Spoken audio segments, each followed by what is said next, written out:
Okay, so we're live. Good morning or good afternoon, everyone, depending on where you are.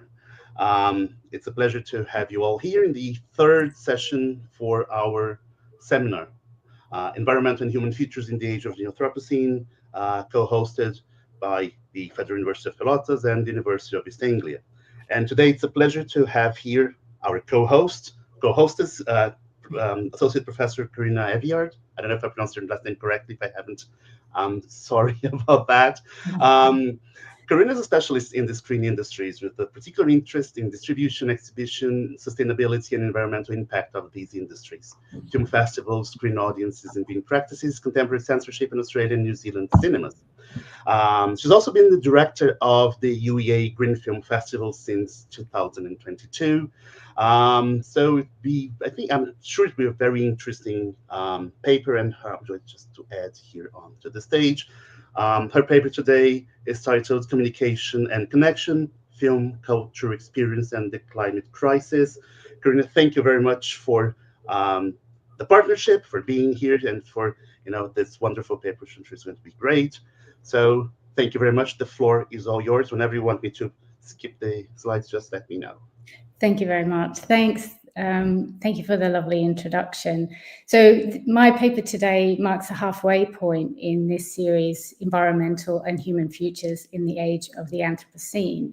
And we meet together today on the eve of a crucial event for the planet, which starts next Monday in Belém in Brazil, which is COP30. We've been really fortunate to have two excellent papers already in this series. The first from Steve Waters, which was on climate dramaturgy, and Marina Pereira on climate literature, focusing on eco-horror in Latin America. And my paper today addresses another aspect of culture in terms of looking at film. And it takes some inspiration from both of our earlier speakers and also from discussions with Eduardo, my wonderful collaborator on this series. And this paper focuses in particular on the contemporary practices of watching environmental films and participating in associated curated activities, both considering this from the perspective of art and cultural engagement, and also as practices of environmental allyship, advocacy, and activism. And this paper suggests that film encounters, particular types of film encounters, might be better understood as part of a continuum of everyday experiences of living with intention and self-awareness in this time of environmental crisis, not so much as a series of discrete events and encounters that punctuate that experience. So the emphasis on continuum is what I'm suggesting. My interest in the intersection between film, cultural experience, and the environmental crisis, as Eduardo sort of outlined, originates from an academic perspective, but also from a practitioner perspective, from my role as the director, which involves doing the programming and the curation of the UEA Green Film Festival for the past 4 years. And a lot of the examples and experiences that I'll draw on today are from the UK, and from my experience at that festival. This is the place that I have lived for the past 6 or 7 years, and it's the context and the location that I currently know the best. While I'm very interested in experiences elsewhere, I don't have the knowledge or the experience of those other places to attempt to offer insight or analysis of those situations. And I'm very acutely aware that a significant part of our audience today is located in Brazil, and that over the past decade or so, Brazil has been regarded as one of the most dangerous countries in the world to speak up and take action for the environment. There have been several hundred people who've been killed violently or disappeared. There have been many people arrested, threatened, and intimidated. Then those are regular experiences for environmental advocates in Brazil and across many other parts of the global south. And that is such a different context to the one in the UK. And while I make references today to some of the challenges that people face here in the UK. I just want to be very clear that on a global scale, I don't think these are comparable in any way in terms of their severity or seriousness. And so in particular to the audience in Pilates today, I just would like to extend a very warm invitation to you to please share aspects of your experience and thoughts in the discussion afterwards. I'd be really interested to hear them. So in terms of thinking about this paper and its content, the kind of core question, I guess, that animates this research for me is sociological in nature. It's asking what people are doing with film when it comes to the everyday experience of the environmental crisis. So what are the features or the characteristics, both textual and non-textual, of environmentally connected film experiences that people seek out? And what does participating in those experiences help people do? What does it help them to feel or to understand? And in framing this approach, and in particular the framing of the question itself, draws on the work of Nick Couldry and Andreas Hepp, and in particular their book from 2017 called The Mediated Construction of Reality. And in this book, they argue that the relationship between media and social change is one principally of enmeshment, so that the media is located within contemporary institutions and activities, suggesting a relationship of interdependence and interconnectedness between media and everyday social worlds. It's a way of seeing the media not just as a tool or a resource for us to use, but as part of the fabric of our reality, our identity and social interactions. It doesn't, to me, mean to suggest that every person is enmeshed in every aspect of the media, but rather in a phenomenological sense, it signals a way of being in the world that begins from a position of connection between the self and social worlds that is already deeply embedded. And that has implications for how we use and engage with different types of media in our everyday lives. As a kind of exploration of definitional parameters, I do regard the film as part of media, though in academic disciplines, they're often been considered separately. But I think if you think about the media as relevant to communications and entertainment, as well as the sort of increased convergence and overlap of media platforms and content, then I think film is really clearly part of the wider media landscape. And film, like many other forms of media content, is also a creative form, so that I think it can also legitimately be considered as part of the arts. Claiming of film as art has been a long-standing one in film studies, where arguments in favour of this claim have typically been based on aesthetic or formal qualities of film texts. However, this prioritisation of aesthetics and the subjectivities associated with it has tended to exclude a lot of films, especially anything that's considered mainstream or popular. And that has been highly problematic, and it has been to the detriment, I think, of understanding film's role in everyday life, so that I don't make my assertion for film as art on the basis of pure formalism. Rather, I'm inclined to take a more inclusive approach, following Rudolf Arnheim's famous 1950s text, Film as Art, which emphasised the importance of functionality alongside aesthetics and suggested both have a place in evaluating the artistic qualities of film. And drawing on Goethe, Arnheim says, art is instructive long before it is beautiful. So getting back to the question a little bit now, a few weeks ago at the end of our last seminar, Eduardo, Marina and I were chatting casually about this link between art, cultural forms and the environment.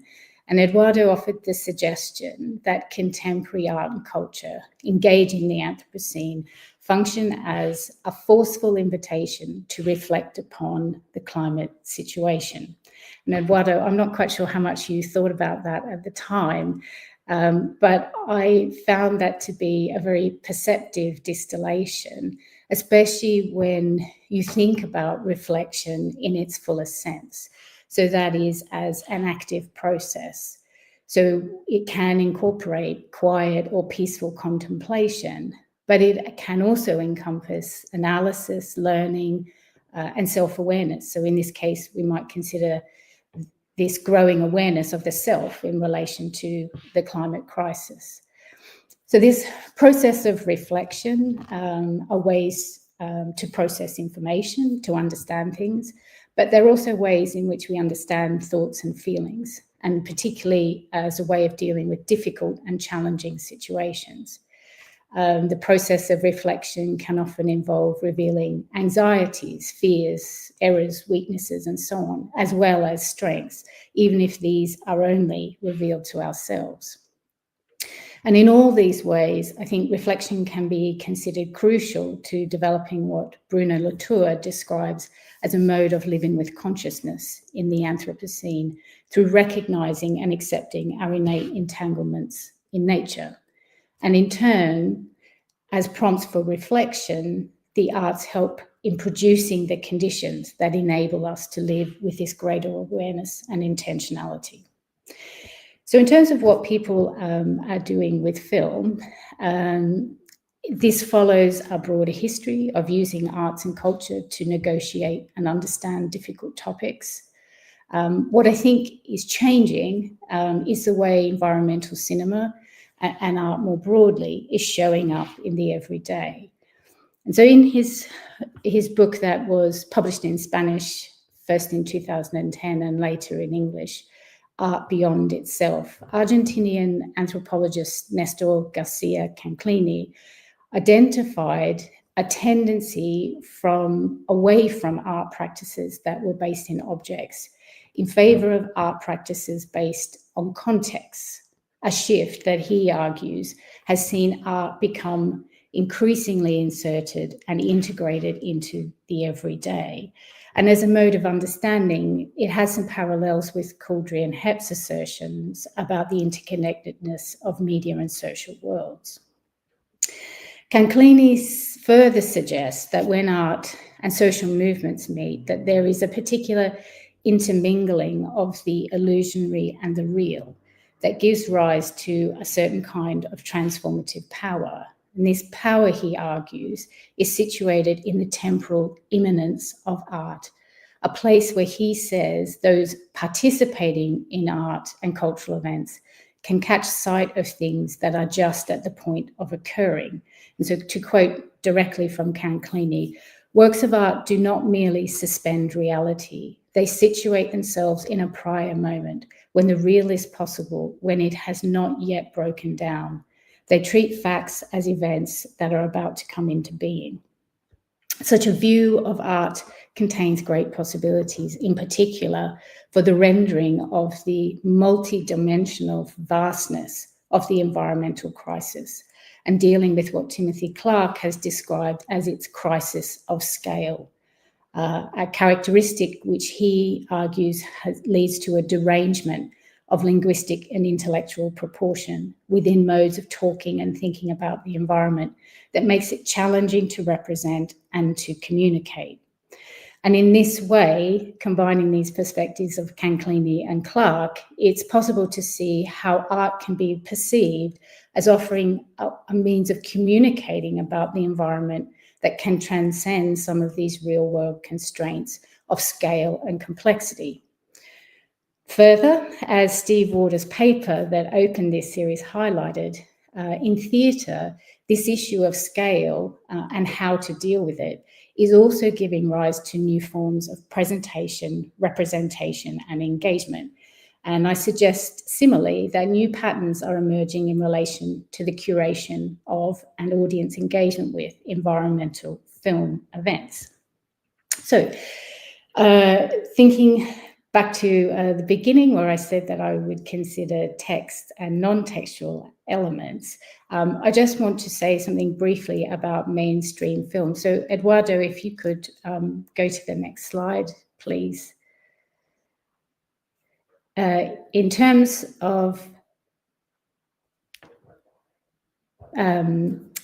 mainstream films emerging from major film studios, it is difficult to discern much in the way of innovation. Mainstream films tend to maintain the status quo, they tend to discourage alarm, and they tend to downplay the need for radical change when it comes to representations of the environmental crisis. And I'm going to generalize on a very broad scale here, but what they tend to do is localize problems, they tend to diffuse responsibility, and they tend to fetishize technology and human ingenuity as solutions to the environmental problems. And these tropes show up across lots of films and across lots of different genres. So I've just got some examples here. Films that focus on corporate misdeeds, so Dark Waters, the sort of actions of a singular immoral corporation, the use of innocent protagonists, the evocation of, a simpler time in the film Okja, disaster and science fiction films that show human skill and superiority triumph in quite unrealistic ways in the face of large-scale catastrophic natural events. Not surprisingly, a much more critical and thoughtful engagement is coming through outside of Hollywood, in both documentary film and, of course, in independent features. And it's these kinds of films that tend to be programmed at environmental film festivals and other curated film events that explicitly link themselves to environmental issues. And so, like the Hollywood films I've just mentioned, these independent environmental films are diverse in style, format, genre, and subject matter. But what they tend to share is a departure from the notion of the natural world as a resource to be used primarily for the benefit of humans.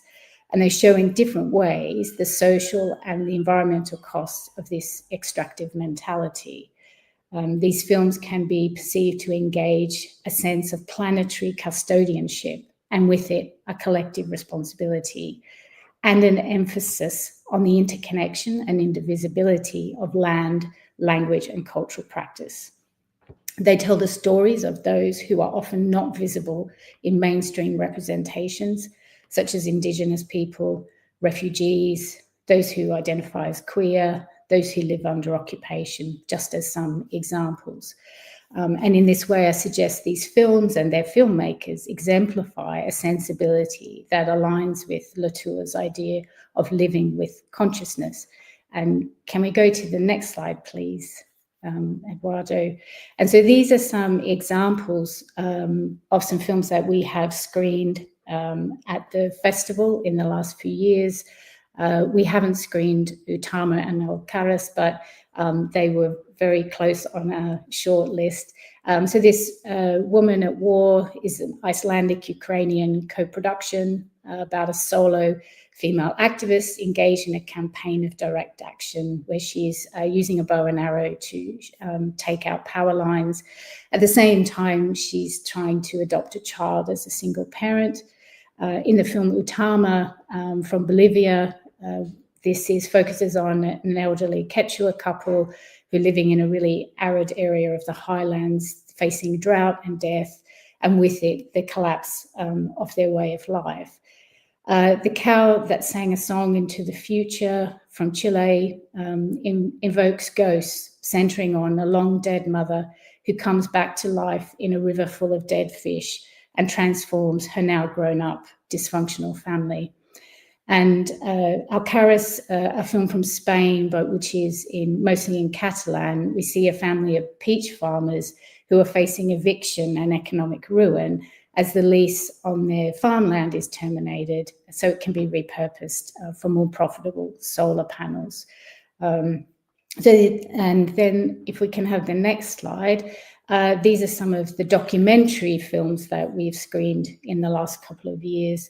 that, again, exemplify this kind of sensibility. So we see Powerlands here, which is made by a Indigenous filmmaker in the United States, telling the story of several female and queer environmental activists in the US, in Mexico, Colombia, and the Philippines. To the end, it profiles 4 female environmental justice advocates in the US and the passing of the new Green Deal legislation. And in the center is a 15-minute film that we made as a festival with some Indigenous partners in northern Amazonian region of Peru. This film was made on a mobile phone and is in the Indigenous language Nomastienga. It's a minority language in Peru, and it asks the question, Kagarika e oregi pare, which translates to, if not us, then who, in relation to protecting their community and their way of life, which is deeply dependent on the natural environment. And we screened this film in the festival in 2024, accompanied by an exhibition and a one-day workshop on sustainable arts and cultural practices.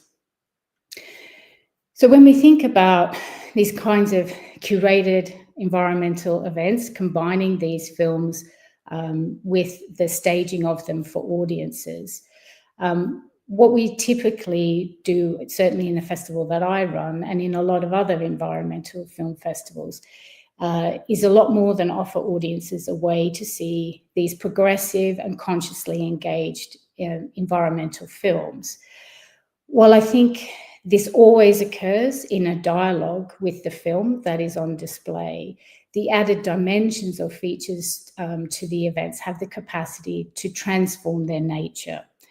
In his talk, Steve Waters mentioned his most recent play, Phoenix, Dodo, Butterfly, mentioning that after the staging of each performance, a guest speaker engaged with the audience afterwards, talking to them about the social and the environmental issues raised in the performance before the evening formally ended.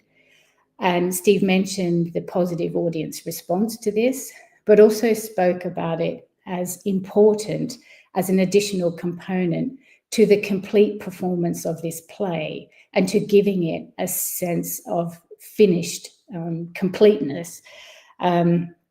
And crucially here, the guest speakers were not discussing or critiquing the staging or the performance of the play in the way that a theatre reviewer might. This was about issues going on outside the theatre, not about analysing the art itself. And that's quite a similar trend that I see in the events that I curate for the Green Film Festival here. When it comes to having filmmakers and other guest speakers after screenings, you know, this is not new, certainly in relation to film. It's a long-standing feature, especially for film festivals, which have tended to center around traditionally celebrating film as a form. And so Q&As and filmmaker introductions and so on have provided a really valuable opportunity to talk about the technical or the aesthetic features of a film, and or the kind of creative practice of the filmmaker and their team. At the Green Film Festival here, we invite filmmakers wherever that's possible. Sometimes we have them in person, sometimes they attend online. And we've been really lucky to have quite a few people who have been able to come for the screening of their films. But where there's a key difference is what our audiences generally want to talk to them about. Infrequently, it's about the films. Rather, what they tend to be more interested in are the issues represented in the film and the people who are represented. And if we go to the next slide, please. This was exemplified in an event that we ran earlier this year as part of our 2025 festival. We had some short films and we had the filmmakers present, but we also had the people whose stories were the subject of the films with us in person, along with some community guests as interlocutors.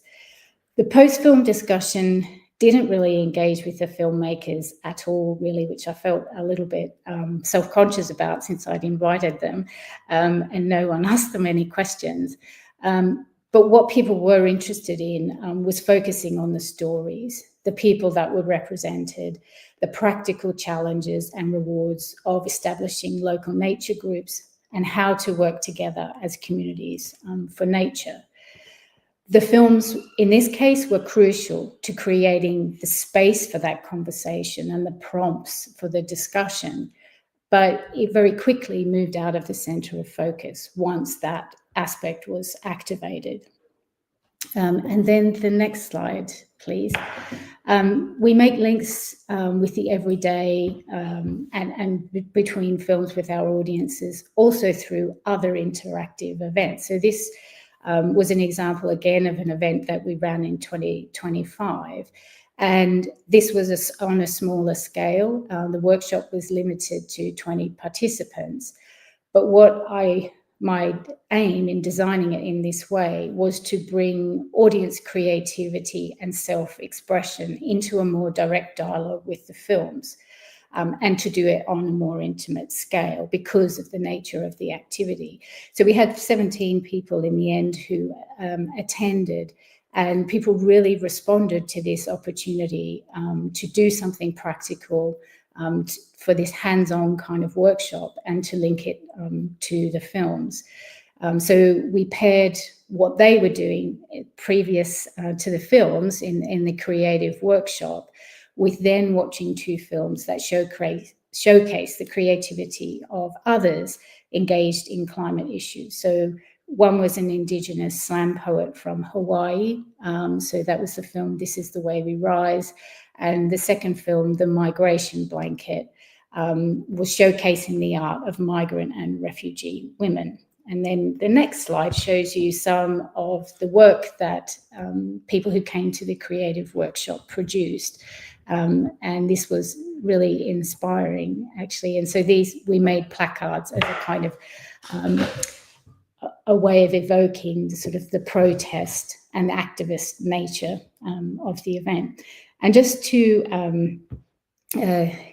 close, or to kind of wrap up these practical examples, there's lots of other the examples I could cite from the festival. We've hosted a lot of different interactive aspects alongside the film. So we've had displays, we've had these kinds of collective craft and art activities. So alongside this placard making, we've also had collective sewing. We've had discussion workshops. Again, all of these things our audiences really respond to. So this short film, which is a highlights reel of our 2024 festival, helps to give you, I think, some sense of the breadth of the sort of experiences that we offer and how we combine film with these additional features. So if you can play the video, please, Aveyard.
Thank you. Thanks.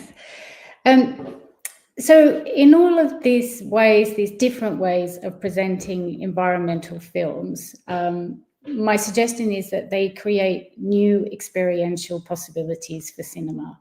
They bring together energy, emotion, and activity that is focused towards a positive planetary effort.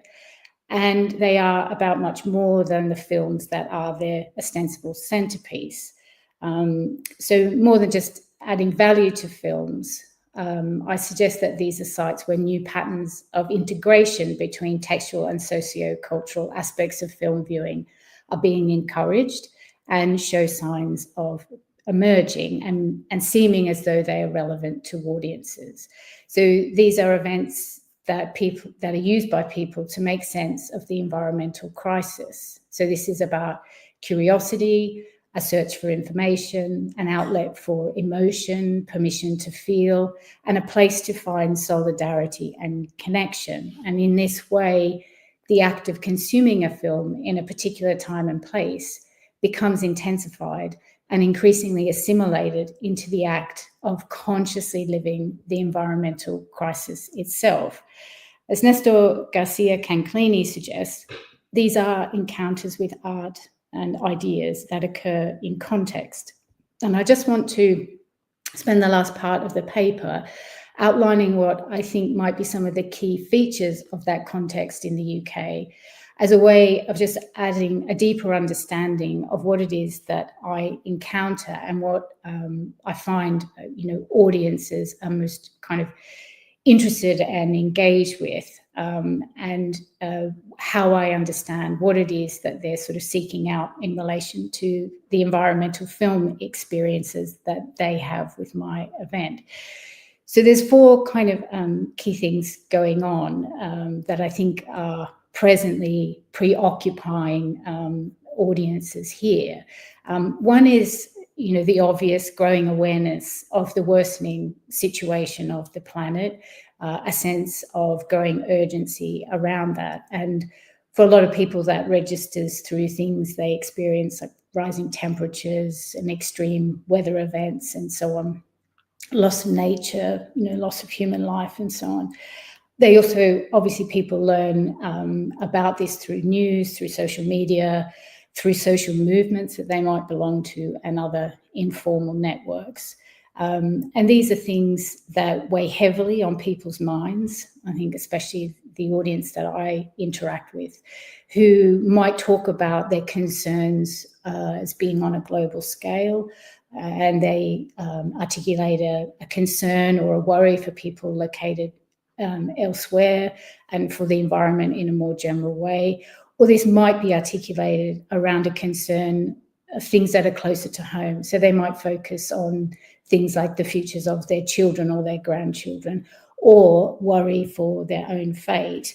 And I was really affected recently previewing a film, which I'm going to show in the 2026 film festival, in which a woman in her 70s who lives in the fen areas of the east of England, which is likely to flood permanently in the next couple of decades, spoke of how she thought once that she might die of old age, and now believes that something related to climate change will be the cause instead.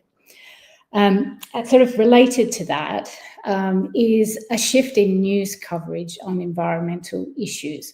So at the same time that you have this popular awareness that's increasing, there's almost a reverse, or not quite a reverse trend, but a reverse trend going on in news reporting. So obviously news is an important source of information for people, and it's also a way in which a lot of us understand and make sense of world events. News typically responds to the pressing issues of the day. And of course, the environmental crisis is certainly one of those. However, news reporting on a global scale on environmental issues, including in the UK, has actually been decreasing in the last few years. It's not absent by any means, but in overall terms, it is declining. So the Media and Climate Change Observatory at University of Colorado Boulder does annual tracking of global news reporting on the environmental crisis. And their data shows that this has been in decline since 2021. And in fact, their most recent report shows that in between 23 and 24, it fell by 16%. And that's quite serious indeed if you consider the role of news as important as a source of information, and even more serious perhaps if you believe one of the key roles of journalism is to hold power to account. So providing some further nuance to this trend, a study by the Energy and Climate Intelligence Unit in the UK found that UK newspapers tend to be publishing fewer articles expressing climate change skepticism or denial, but they have noted an increase in articles that identify high costs as reasons to question taking positive climate action.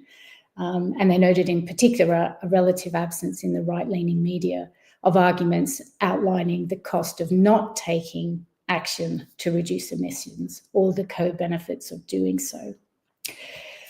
Alongside that, there has been an increase in the state repression of protest and environmental activism, again, on a global scale, not to the extent that is experienced in other parts of the world. But an important piece of legislation was passed in 2023 called the Public Order Act, which was a new kind of anti-protest law, and it was prompted by direct disruptive action by two key sort of environmental groups. One was Just Stop Oil and the other one Extinction Rebellion. And at that time, they were engaged in campaigns that included doing things like blocking roads, occupying public spaces, and so on, which was very disruptive and for which they were heavily criticised. The penalties under this law, relatively speaking, for the UK are quite repressive. Over 3,000 arrests have been made of environmental protesters, and there's a number of people now in jail serving sentences of up to 5 years. And it looks in the news today, I saw that one of those people now looks like they're going to be deported back to Germany and separated from the family that they have in the UK. Just Stop Oil as a group announced earlier this year that it would suspend its campaign of direct action and has not announced yet what its future direction would be. This act, this Anti-Protest Act, has been widely criticised for imposing excessive limits on freedom of assembly. And it has, I think it's fair to say, ushered in a period of uncertainty for environmental activists in the UK. Ruth Ellerick, who's the head of policy and campaigns at a human rights organisation called Liberty, is quoted as saying the new laws have had a chilling effect on the ways all of us are able to speak out for what we believe. And fourthly, another kind of key thing in the mix is a sort of growing distrust on the part of consumers regarding the goods and services that they buy. So what we purchase, has traditionally been an important side of ways in which we build identity and how we signal what matters to us and what we're interested in. And obviously people's purchasing in relation to the environment that demonstrates sort of responsibility and a concern for sustainability has been really important. It has been something that has given people a sense of empowerment and agency. But as we know, lots of products and services now attach themselves to these ideas and promote themselves as having sort of a range of sustainable attributes that might be to do with the product itself, the packaging, recyclability, the fact that it's got carbon offsetting, that the manufacturing is ethical, and so on. In some instances, not all, consumers will pay more for premium products like this that have these kinds of attributes. But at the same time, increasingly, consumers, I think, are being confused by the claims and are growing in awareness of the overstatement and the misleading nature of claims made by companies. There's an organisation here called Changing Markets Foundations, which does market research, and it runs campaigns against what it deems to be unsustainable products. And they claim as many as 7 out of 10 British consumers don't consider the environmental claims made by businesses to be credible. And there's a number of other studies that sort of back that up as well. So within this context of these sort of 4 tendencies I've just mentioned, we have an atmosphere that is characterized by a degree of disillusionment, a sense of disconnection, so in the sense of not seeing one's concerns reflected in mainstream media, in opportunities for purchasing, and so on. And also being sensitive to or feeling directly curtailed in relation to expressing one's feelings or views about the environment. So while that's going on, at the same time, there, I think, has been a concurrent rise in the visibility of what Canclini calls art in context in relation to environmental activism. So art has always been part of activists and political movements. That in itself is not new, but there is a particular renewed momentum around this, I think, in the UK at the moment. And I just want to offer these as examples. So Eduardo, if you could go to the next slide, please. This is an artwork called Butchered by Anish Kapoor that was installed in August 2025 by a group of Greenpeace activists who boarded a Shell gas platform in the North Sea, not to disrupt its operations, but to install this artwork. So they unfurled the fabric, the canvas there, and as you can see, the picture on the right is applying the paint to create the artwork. And then the next slide, please. This builds on another art-based campaign by Greenpeace in recent years, which was called SOW. And this uses an augmented reality app, which you view through your phone camera, to place an image of a giant pig on top of some selected buildings around London. And this was to draw attention to corporate links to unethical practices of producing industrialized meat. Some other recent examples where activism and solidarity are engaged through arts and culture is in the image on the top left, the Climate Choir, which was formed in 2022. And this group stages peaceful protest performances, singing in unison about climate and nature.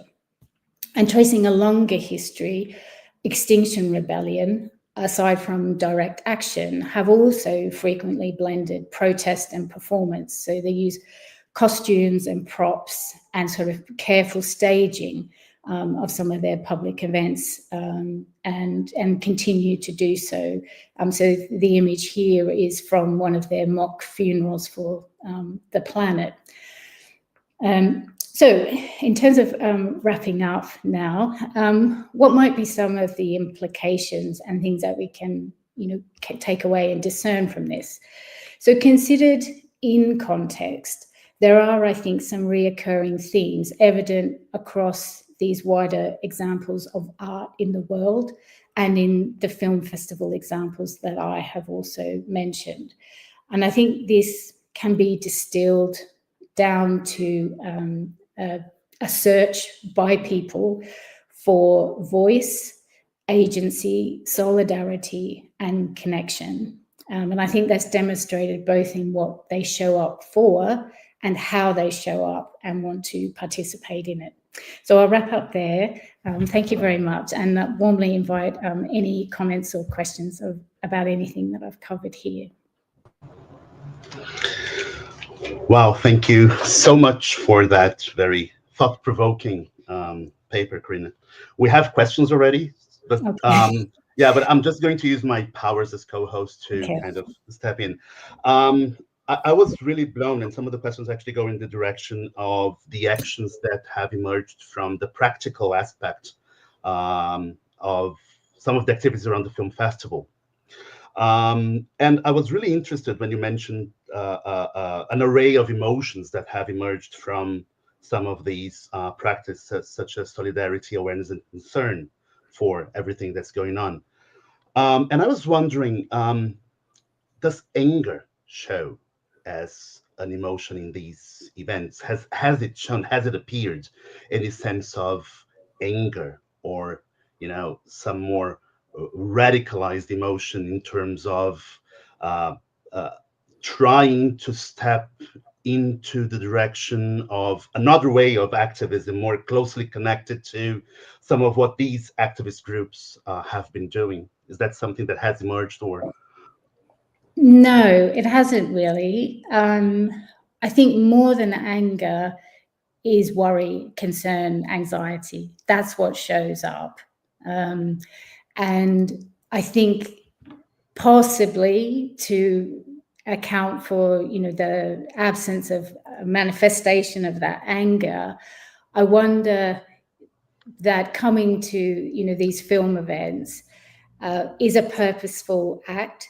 So one of the things that makes you feel angry is being disempowered. So if you are feeling that this is something positive that you're doing, and it's not about making a visible change just through your action of going to a film, but that you feel connected up to and purposeful in what you're doing. I think that sort of mitigates that a bit, but most definitely people who feel anxious and concerned, that does show a lot. Because what we see here, especially since you've mentioned what we're about to have here in the north parts of Brazil, the COP30. Usually we have a mix of these different arrays of emotion in the spectrum, right? And usually what we have is, on the one hand, this more collaborative solidarity kind of aspect that is usually how many of the national discourses have been orienting, but on the other side, we have, let's say, groups that have taken to their hands, have this more radicalized discourse based on anger action. And usually this is where the tension lies, right, between what is usually seen as, let's say, a state-oriented or a state-sponsored discourse versus this other side, these other groups of people who have been doing different things, and perhaps even, as you mentioned, which is quite frightening to see all these laws and acts being passed in Britain, trying to foster the right to manifestation, especially these more anger-oriented manifestations. And usually these are seen as the enemies, right? So yeah, and it's interesting that same law has been used more recently to suppress protests against the war in Palestine. So it has also wider implications, I think, for freedom of speech. Yeah. Well, we have a question / comment, and there's another follow-up, which I'll add in a moment. I hope it's Jaja, who's just finished her PhD under my supervision, and she says, "What an incredible initiative! I would love to hear more about participants' feedback on the whole format, and if there are any aspects of this project that are particularly challenging." And I'll just add to that. I would add to Dorothy's question: should anger be mitigated or harnessed? Neither, I don't think. So one of the things that is important to me about the way the festival runs is to create an open space for dialogue.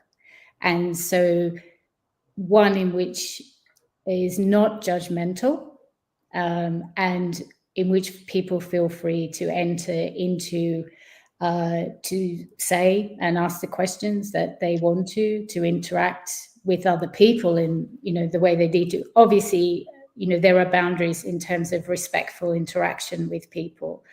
But no, I wouldn't want to do that. I think it's really important to make people feel empowered and heard. And I think that's partly what people are looking for in the festival. So opening up and creating opportunities for people to talk about things, to come together and express themselves. I think that's a really important part of the event and what people take away from. They want these opportunities to hear and see and be held, I suppose, in that kind of community space. There is only one time that we've shown a film where we didn't have a discussion afterwards, and that was because it was in 2024, and you might have seen where we had the display about where your clothes come from, where we had this sewing the banner, the protest banner, and so we had a whole day of activities, and this film was right at the end, and I was just exhausted, and I just thought, I can't manage another discussion at the end of it, so we didn't have one. And it's the only time anyone's ever complained. So it was very instructive to me to not neglect that part of the curation of the events.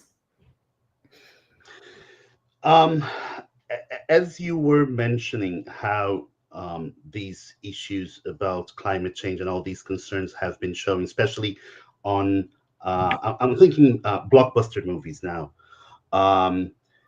Because there seems to be a tendency of, well, it's either sci-fi or action movies or documentaries, which is a whole different ballgame. But I wonder if this somehow lack of awareness that the specific genres bring, because it's all enmeshed in the narrative, it's all part of the scenario, part of the action itself, is part of why perhaps these particular movies don't really have the anticipated result of raising awareness. And I was wondering if these discussions started appearing in other genres in which these discussions are not really expected or anticipated. I don't know, comedies, dramas, romance, whatever. Wouldn't perhaps that be an alternative to bringing the discussion to a level of, let's say, discomfort on the audience? Because, for example, Interstellar, we expect to see that because that's part of the drive that moves the whole action, but we don't think about the causes. We don't think about anything else. There's a solution that's put to place. Let's leave the planet, let's try to find somewhere else, and let's leave this one to rot, and that's it, and let's start over again. I don't know, I would like to hear you about that, because it's just something that's been bugging me for a while now, and I really loved your talk to see how this shows in blockbusters. Yeah, it's interesting, because I think I agree with you that there is a lot of possibility that exists in other genres. I think part of the problem, though, is it's just not showing up in filmed entertainment as an issue much at all. There was a study that they did at the Norman Lear Center in University of Southern California a couple of years ago, which was quite a large survey of television and films, looking at how often mention of climate change, climate crisis, occurred across these the sample that they had, which was, I think, was over 2,000 shows, but quite low. So across the board, it's sort of, there's this, they call the report a glaring absence. So for one of these most kind of pressing issues of our time, it's not really being discussed. And perhaps it should, right? In a way, too, because there's this idea of, we're moving, towards the perception that these images, that these narratives, that these tragedies are no longer fiction. They're no longer away from us, right? They're no longer just drives for action, for heroes to emerge and try and rescue and save us, right? Yeah, that we're all implicated and all affected. And I really loved that you mentioned Alcaraz, because I just watched it a couple of weeks ago. Did you? Yeah, and I was driven to it because it was presented to me as a dystopia, which is my ground. And in a way, it is. I was surprised to see how delicately they deal with that, Mm, and mm. how the perception that the displacement of those peach farmers to give way to solar panels, which Yeah, solar panels should be on our side, should be on the side of indeed. the Yeah, good guys, and not yeah, on the side of yeah. displacement. So I think we're kind of reaching an interesting level, and interestingly, these narratives show on a bunch of art house movies rather than Yeah. blockbuster movies, to problematize the issue further in a way that perhaps they're not accustomed to seeing, or expecting to watch. Yes, most definitely. And I think it's showing in that film in particular this sort of human individual cost of the disruption that, if we're talking about change, we have to be talking about disruption at some level. And that there is always a human cost. And while it might be, in this case, for something that's ultimately beneficial on a larger scale, that there will be individuals who are deeply adversely affected. And I guess it's a call to us to be aware of that and to kind of take care. And more people have to be aware of that, and I would say try to find useful ways to change these narratives into tools for action, wouldn't you say? Yes, yeah, it is. And it's a lovely film. I was quite surprised when I read afterwards that they're non-professional actors, most of the people in that film, and they give fantastic performances. Mm. Yeah, if you haven't seen it, guys, I know Mhm. it's a fantastic movie to watch. It's easily available, well, easily available here in Brazil through Mubi, the platform, that the art house platform here for streaming, and it's there. It's really worth watching. We still have some more time for questions or comments, but before you organize yourselves there, I just have one more comment. There's something I would like to mention, especially um, as you were presenting the blockbuster movies. One movie came to my mind, which was I really have to rewatch it, because both times I watched it, I just had the experience that it was a horrible movie. I don't know if you've seen. It's called The Happening by Oh, M. Night yeah. Shyamalan. Yeah, the one where the trees start killing humans, and the idea of the revenge on nature against us, and this kind of disruptive element of nature. Because and I think I have to rewatch it, because there seems to be this idea that uh, either we humanize nature, and therefore we must see nature as someone who's suffering because of our actions, but we Mm, don't usually humanize nature in a sense that of revenge, of nature fighting back and winning the battle against us, because there's usually the mm. idea that we are sovereign on top of it.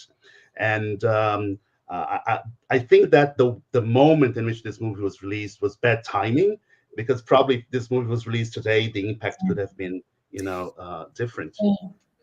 Yes, it would have been. It's interesting, though, that it's often something that's shown, in documentaries, not just about nature, but across a sort of that environmental landscape of how nature can regenerate and how quickly, it can come back when something like pollution or some other destructive kind of human force is removed from the equation.